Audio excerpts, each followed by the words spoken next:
What if I told you that the reason you keep waking up 2, 3, maybe even 5 times a night to use the bathroom has almost nothing to do with your bladder, and that there is a simple 3-minute technique you can do tonight, right before bed, that could dramatically reduce or even eliminate those frustrating midnight bathroom trips?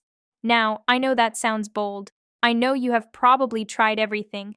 You have cut back on water before bed. You have avoided coffee after noon. You have even tried sleeping with your legs elevated. And still, every single night, like clockwork, your body drags you out of a perfectly good sleep to stand over a toilet at 2 in the morning. Trust me, I understand the frustration because I hear it from my patients every single week. And what I am about to share with you today is going to change the way you think about nighttime urination forever. My name is Dr. Harper Collins, and on this channel, we break down real science-backed health strategies that actually work in your everyday life.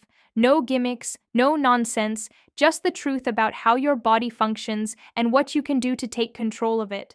So if you are someone who has been silently suffering through broken sleep because of constant bathroom trips, you need to stay with me for the entire video because what I am going to reveal is not something most doctors will ever tell you in a 15-minute office visit. Now, before I give you the 3-minute hack, I need you to understand why this is happening in the first place, because once you understand the mechanism behind nighttime urination, the solution is going to make so much sense that you are going to wonder why nobody explained it to you sooner. So let us start with the basics. The medical term for waking up at night to urinate is nocturia, and here is the thing most people do not realize. Nocturia is not a disease. It is a symptom. It is your body sending you a signal that something in your system is not functioning optimally.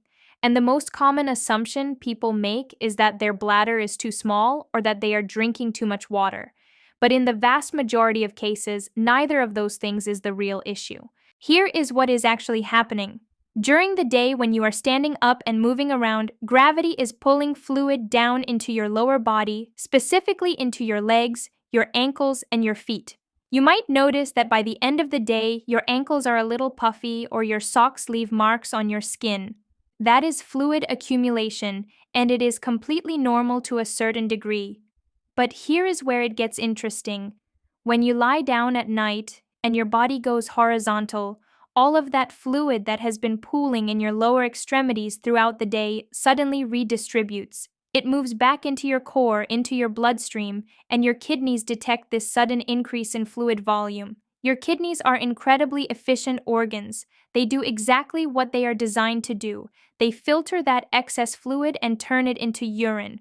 And your bladder fills up, and you wake up, and you walk to the bathroom. And then it happens again 2 hours later because there is still more fluid redistributing. So the problem is not your bladder. The problem is not how much water you drank at dinner. The problem is peripheral fluid retention and the way your body handles that fluid when you finally lie down. And this is exactly where the 3-minute hack comes in. But hold on, because I want to give you the full picture first so you truly understand the power of what I am about to teach you. Now, there are several factors that contribute to this fluid pooling in your legs during the day. The first and most common one is prolonged sitting or standing. If you have a desk job or if you are on your feet all day, your circulatory system has to work against gravity to move fluid back up from your lower body. Over time, especially as we age, the valves in our veins become less efficient and fluid starts to accumulate. The second factor is salt intake. Now, I am not going to sit here and demonize salt because your body needs sodium to function. But if you are consuming more sodium than your body can efficiently process, your body retains extra water to maintain the right sodium to water ratio in your blood. And guess where a lot of that extra water ends up? Right there in your lower legs. The third factor, and this is a big one that people overlook, is a lack of adequate muscle activation in the lower body. Your calf muscles act as a pump for your venous system. Every time you contract your calves, they squeeze the veins and push blood and fluid back up toward your heart. If you are sitting all day without moving, that pump is essentially turned off, and fluid just sits there building up in your tissues. Now, I also want to mention something that is critically important. If you are experiencing nocturia along with other symptoms like excessive thirst, unexplained weight changes, or swelling that does not go away, you should absolutely see your doctor because there are medical conditions like heart failure, kidney disease, diabetes, and sleep apnea that can cause or worsen nighttime urination. What I am sharing today is a lifestyle based approach that works beautifully for the vast majority of people who are otherwise healthy but struggling with this issue. Always rule out the serious stuff first. That is my responsibility as a physician to tell you that.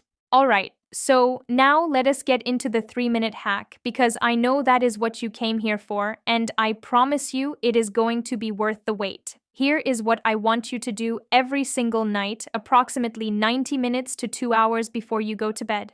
You are going to lie down on the floor or on your bed, and you are going to elevate your legs above the level of your heart. You can put them up on a wall. You can stack pillows under them. You can use the armrest of your couch, whatever works for you. The key is that your legs need to be higher than your chest, and you are going to stay in this position for just 3 minutes. That is it. 3 minutes. Now, here is why this is so powerful. By elevating your legs above your heart 90 minutes before bed, you are essentially giving your body a head start on that fluid redistribution process. Instead of waiting until you are asleep for all that pooled fluid to rush back into your core and overwhelm your kidneys, you are triggering that process while you are still awake. The fluid moves from your legs back into your bloodstream while you are conscious. Your kidneys filter it. Your bladder fills up, and here is the crucial part. You then go to the bathroom before you get into bed.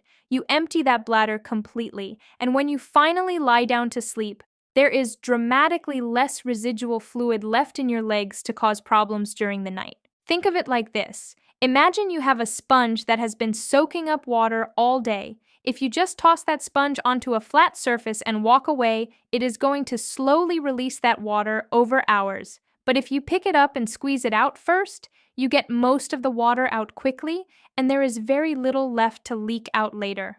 That is exactly what this leg elevation technique does. You are squeezing the sponge before bed. Now, I want to be very specific about the timing because this matters. I said 90 minutes to 2 hours before bed, and there is a reason for that. If you do this too close to bedtime, the fluid will still be in the process of being filtered by your kidneys when you go to sleep, and you will still wake up to urinate. You need to give your body enough time to complete the cycle. Elevate for 3 minutes, then get up and go about your evening routine, and within about 60 to 90 minutes, your kidneys will have processed that fluid. You will feel the urge to urinate, you go to the bathroom, you empty your bladder, and then you go to bed with a system that has already been drained of that excess peripheral fluid. Some of my patients have told me that this single technique reduced their nighttime bathroom trips from 4 times a night to once or even 0, and I am not exaggerating. The results can be that dramatic, especially if peripheral fluid retention is your primary issue, which for most people it absolutely is. But I am not going to stop there because I want to give you a complete strategy. The 3-minute leg elevation is your primary weapon, but there are several supporting habits that can amplify the results and help you sleep through the entire night without a single interruption. The first supporting habit is what I call the calf pump walk. About 3 to 4 hours before bed, I want you to take a 10 to 15-minute walk. It does not have to be intense, it does not have to be fast. The purpose of this walk is to activate your calf muscles and start the process of pumping fluid out of your lower legs before you even do the elevation technique. Think of the walk as the warm-up and the leg elevation as the main event. Together, they create a 1-2 punch that is incredibly effective at clearing fluid from your lower body. The second supporting habit involves your sodium timing. Now, I am not telling you to cut sodium out of your diet. What I am telling you is to front-load your sodium intake earlier in the day. If you eat a salty meal, try to have it at lunch rather than at dinner. This gives your body the entire afternoon and evening to process that sodium and the water that comes with it. When you eat a high-sodium meal late at night, your body retains more water going into sleep, and that means more fluid for your kidneys to deal with during the night. The third supporting habit is about hydration timing, and this is where most people get the advice completely wrong. You have probably heard someone say, just stop drinking water after 6 o'clock. And while there is a grain of truth in that, the problem with that advice is that it can leave you dehydrated, which actually creates its own set of issues. Dehydration can lead to more concentrated urine, which irritates the bladder and can actually make you feel like you need to urinate more frequently. So instead of cutting off fluids entirely, what I recommend is that you hydrate well throughout the day, front-loading your water intake in the morning and early afternoon, and then gradually taper your fluid intake as the evening goes on. By the time you are in the last hour before bed, you should be taking small sips at most, not gulping down a full glass of water. The goal is steady hydration throughout the day so your body is not playing catch up at night. The fourth supporting habit has to do with bladder irritants, and this is something that a lot of people do not realize. Certain substances irritate the lining of your bladder and make it more reactive, which means it signals the urge to urinate even when it is not completely full. The biggest culprits are caffeine, alcohol, carbonated beverages, artificial sweeteners, spicy foods, and acidic foods like tomatoes and citrus. Now, I am not saying you have to give up your morning coffee. What I am saying is that if you are consuming any of these things in the evening, you are essentially poking your bladder with a stick and then wondering why it keeps waking you up. Try to keep these irritants to the first half of your day and see what happens. Most people notice a significant improvement within just a few days. Now, I want to address something that I think is really important, and that is the psychological component of nocturia. This is something that almost nobody talks about, but it is very real. When you have been waking up multiple times a night for months or even years, your brain starts to develop a pattern. It becomes conditioned to wake up at certain times.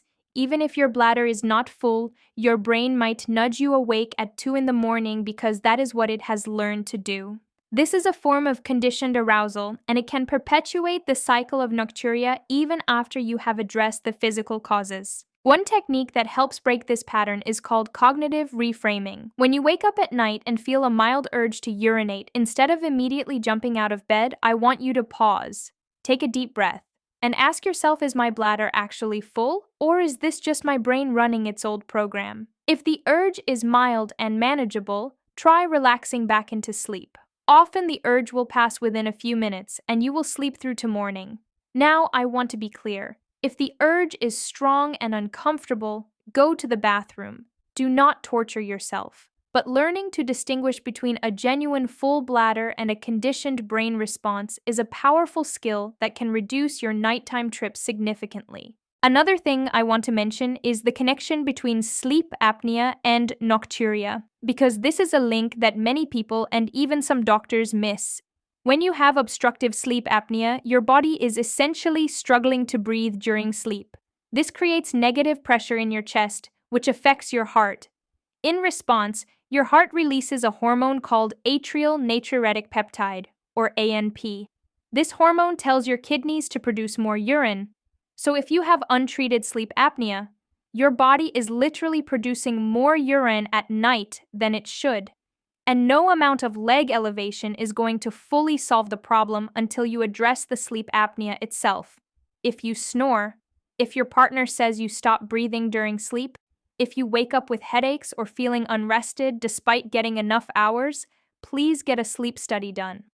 Treating sleep apnea with something as simple as a CPAP machine can dramatically reduce nighttime urination. Let me also talk about something that affects millions of men specifically, and that is prostate enlargement.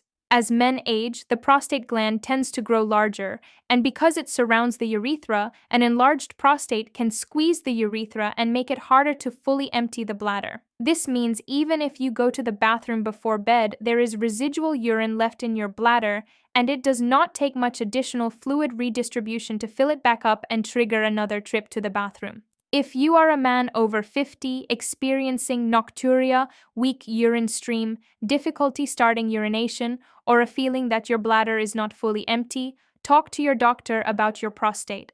There are excellent treatments available ranging from medications to minimally invasive procedures that can make a world of difference. For women, the picture is a bit different. Hormonal changes, particularly during and after menopause, can weaken the pelvic floor muscles and affect bladder control. Lower estrogen levels can also thin the lining of the urethra, making it more sensitive. Pelvic floor exercises, often called Kegel exercises, can be incredibly helpful. And if you are postmenopausal and struggling with nocturia or urinary urgency, talk to your doctor about whether vaginal estrogen therapy might be appropriate for you. It is a localized treatment with very few systemic side effects, and it can significantly improve bladder function. Now let me bring it all together for you with a simple evening routine that you can start tonight. About 3 to 4 hours before bed, take a gentle 10 to 15-minute walk to activate your calf muscles and start moving fluid out of your lower legs. About 2 hours before bed, lie down and elevate your legs above your heart for 3 minutes. Then get up and continue your evening routine. Make sure your dinner is not excessively salty, and keep bladder irritants like caffeine and alcohol to earlier in the day. Gradually taper your fluid intake as the evening progresses. About 30 minutes before bed, go to the bathroom and empty your bladder completely. Take your time. Make sure you are really empty. Some people find that standing up after urinating, waiting a moment, and sitting back down allows them to release a little more urine that was retained. This is called double voiding, and it is a real technique that urologists recommend. Then get into bed knowing that you have done everything in your power to set yourself up for an uninterrupted night of sleep. I cannot emphasize enough how much of a difference this can make, not just for your bathroom trips, but for your overall health. Sleep is when your body repairs itself. It is when your brain consolidates memories. It is when your immune system recharges. It is when growth hormone is released. Every time you wake up to use the bathroom, you are interrupting these critical processes. Fragmented sleep has been linked to increased risk of cardiovascular disease, obesity, depression, cognitive decline, and even a weakened immune system. So when you solve nocturia, you are not just solving a bathroom problem, you are upgrading your entire health. I had a patient, a 62-year-old gentleman, who came to me absolutely exhausted. He was waking up 4 to 5 times every single night to urinate. He had been dealing with it for over 3 years. He thought it was just part of getting older. He thought there was nothing he could do about it. His doctor had tested his prostate, which was mildly enlarged but not severely, and had basically told him to just drink less water. But he was already barely drinking enough during the day, and he was still getting up multiple times. I taught him this exact protocol: the evening walk, the 3-minute leg elevation, the sodium timing, the double voiding technique. Within 1 week, he went from 5 bathroom trips a night down to 1. Within 3 weeks, he was sleeping through the entire night without waking up once. He came back to my office and told me that he felt like a different person. His energy was back. His mood was better, his focus at work had improved, and all it took was a 3-minute habit and a few simple adjustments to his evening routine. That is the power of understanding how your body works and making small targeted changes instead of just throwing your hands up and accepting it as normal. Now, I also want to quickly mention a few supplements that some research suggests may help with nocturia, though I always want to be upfront that the evidence varies and you should talk to your doctor before starting anything new. Magnesium glycinate has been shown to help relax smooth muscle, including the bladder muscle, which can reduce overactive bladder symptoms. A dose of 200 to 400 milligrams taken in the evening is what most studies have used. Pumpkin seed extract has some evidence supporting its use for bladder health, particularly in both men and women. Some studies have shown it can reduce urinary frequency and urgency.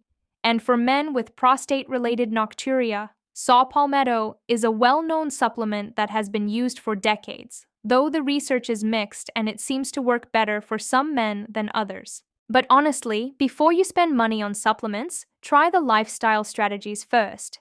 In my clinical experience, the 3-minute leg elevation technique combined with the supporting habits I described is more effective than any supplement on the market for the vast majority of people dealing with nighttime urination. Let me leave you with one final thought. Your body is not broken. Waking up at night to urinate does not mean something is fundamentally wrong with you. In most cases, it simply means that there is a mismatch between how your body is managing fluid during the day and what happens when you lie down at night. And the beautiful thing is that this is something you can influence. You have more control over this than you think. The 3-minute hack I just shared with you is simple. It is free. It requires no equipment, no medication, no doctor's visit, and it could give you the best night of sleep you have had in years. So try it tonight. Elevate those legs, let gravity do the work while you are still awake. Empty your bladder before bed, and see what happens. I have a strong feeling you are going to be pleasantly surprised. If this video helped you, please hit that like button because it really does help the channel grow and it helps me reach more people who are struggling with this exact issue. Subscribe if you have not already and turn on the notification bell so you do not miss any of our upcoming videos. I have a lot more content coming that is going to help you take control of your health in simple, practical ways. And if you know someone who is constantly complaining about waking up at night to pee, do them a favor and share this video with them. It might be the best thing you do for them all week. This is Dr. Harper Collins. Thank you for watching, thank you for trusting me with your health, and I will see you in the next one. Sleep well tonight. You deserve it.